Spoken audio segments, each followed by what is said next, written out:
අද මම ඇවිල්ලා ඉන්නේ මහනුවර දිස්ත්‍රික්කයේ අමුණගම ගමේ තියෙන වැඩිය කවුරුන් නොදන්න දෙගොල්දොරුව රජමහා විහාරයට. මේ පන්සලත් එක්ක ලොකු ඉතිහාසය කතාවක් අපට බලා ගන්න පුළුවන්.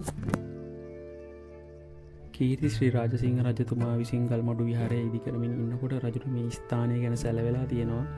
ඒ සැලුණාට පස්සේ ගල්මඩු විහාරය ඉදි කරන එක අතරමඟ නතර කරලා මේ දෙගොල්දොරුව රජමහා විහාරය ආරම්භ කරා කියලා තමයි ඉතිහාසයේ සඳහන් වෙන්නේ.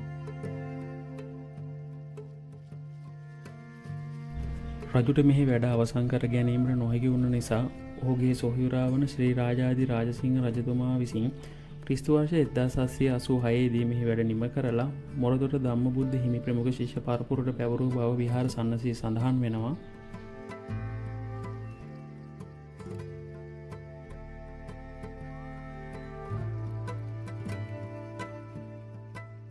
දිගින් 16 රියනක් හා 8 රියනක් පළලින් ගල්ලෙන නිර්මාණය කර 18 රියනක් දිගින් සැතපෙන බුදු පිළිමයක් පිහිටි ගලෙන් නිර්මාණය කර තිබීම මෙහි දක්නට ඇති සුවිශේෂී දෙයක්.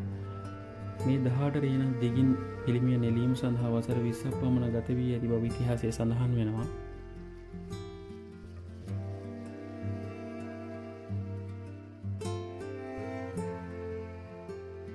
දෙගොල්දොරුව රජමහා විහාරය ප්‍රසිද්ධව ඇත්තේ ගර්භ ගෘහයට ඇතුළු වන දොරටුව දෙපැත්තේ වෙස්සන්තර ජාතකය හා සුදසෝම ජාතකය, මාර පරාජය සිතුවම් හා මහනුවර යුගීය සිතුවම් රැසක් මෙහි නිර්මාණය කර තිබීම. ඔයාලත් නුවර ගියොත් ඓතිහාසික දෙගොල්දොරුව රජමහා විහාරය වන්දනා කරන්න යන්න අමතක කරන්න එපා.